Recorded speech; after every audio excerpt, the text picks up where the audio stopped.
तो उत्तराखंड में त्रिस्तरीय पंचायत चुनाव आज है। प्रदेश के 12 जिलों में पहले चरण के लिए मतदान किया जाएगा। 17,829 प्रत्याशियों के भाग्य का फैसला 31 जुलाई को चुनाव के नतीजे आएंगे, तब यह साफ होगा। सुरक्षा के मद्देनजर भारत नेपाल की सीमाएं सील कर दी गई हैं।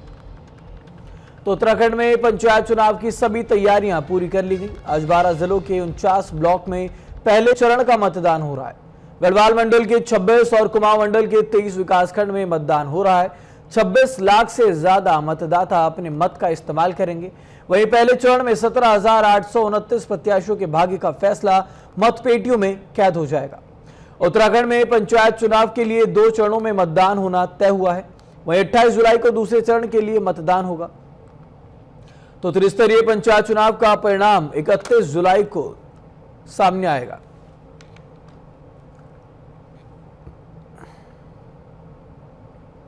तो 17,829 प्रत्याशियों के भाग्य का फैसला 31 जुलाई को सामने आएगा। 2 चरणों में यह मतदान होना है। तो आज यहां पर मतदान किया जाएगा। उसके बाद दूसरा चरण 28 तारीख को दूसरे चरण में भी मतदान किया जाएगा। किसी प्रकार की कोई अप्रिय घटना अगर बूथ स्तर पर यहां पर होती है, अगर बूथिंग स्टेशंस जो यहां पर बनाए गए हैं वहां पर किसी प्रकार की अप्रिय घटना होती है तो आने वाले समय में यानी कि जो दूसरे चरण का मतदान है तब वहां पर मतदान किया जाएगा। तो 17,829 प्रत्याशी इस त्रिस्तरीय पंचायत में खड़े हैं। इन सभी के भाग्य का फैसला 31 जुलाई को होगा। तो प्रदेश के 12 जिलों में पहले चरण का ये मतदान किया जा रहा है। तमाम सुरक्षा की जो व्यवस्था है उन पर प्रशासन की नजर है। चाक चौबंद इंतजाम यहाँ किए गए हैं। साथ ही साथ भारत नेपाल सीमा को बंद कर दिया गया है।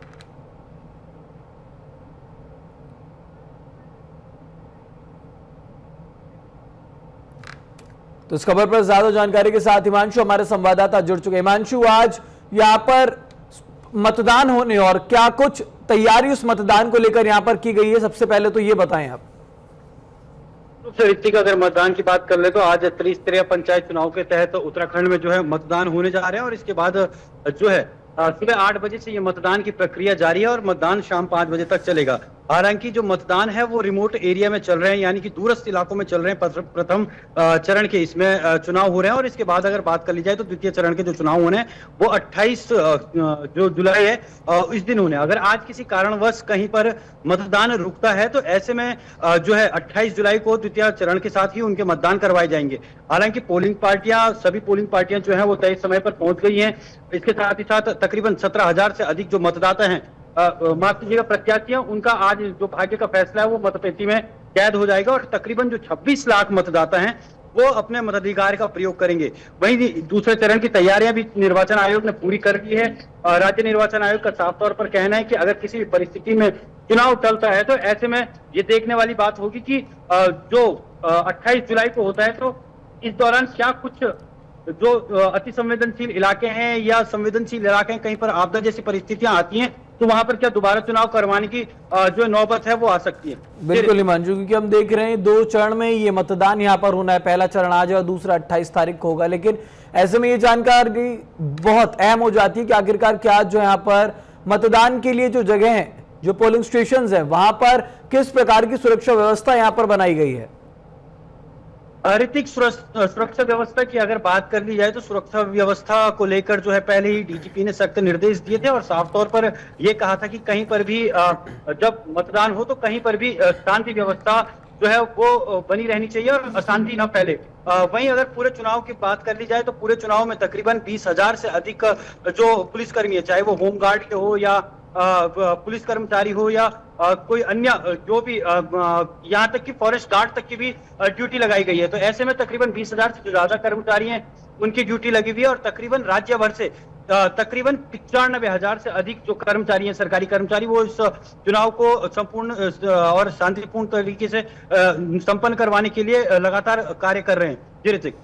बिल्कुल, तो साफ तौर पर ये एक बहुत बड़ा चैलेंज हो जाता है जब यहाँ पर मतदान किया जाता है। लेकिन ऐसे में ये भी जानेंगे हिमांशु कि आखिरकार जो ये चुनाव हो रहे हैं इसको लेकर के कितनी कुछ तैयारियां पहले से की गई थी और अब जब यहाँ पर जो मतदाता हैं वो यहाँ पर सुबह से ही पहुंच रहे हैं तो उनमें कैसा उत्साह देखने को मिल रहा है। देखिए, सबसे बड़ी बात यह है कि क्योंकि लगातार सरकार भी पहले से तैयारियां कर रही थी इस चीज को लेके, क्योंकि लेट लतीफी हो रही थी यहाँ पर त्रिस्तरीय पंचायत चुनाव को लेकर। वहीं क्योंकि अब जब त्रिस्तरीय पंचायत चुनाव हो रहे हैं तो ये अपने आप में एक बहुत बड़ी बात है। तकरीबन 1 साल के बाद ये त्रिस्तरीय पंचायत चुनाव उत्तराखंड में हो रहे हैं।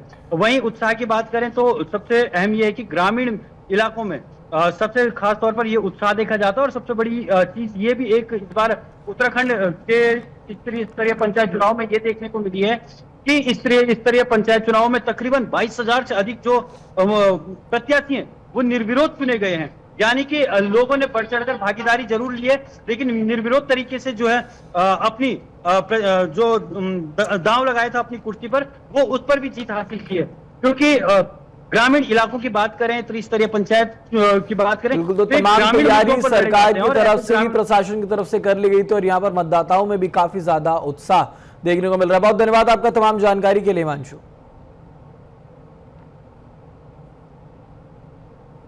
तो उत्तराखंड में त्रिस्तरीय पंचायत चुनाव का आज पहले चरण का मतदान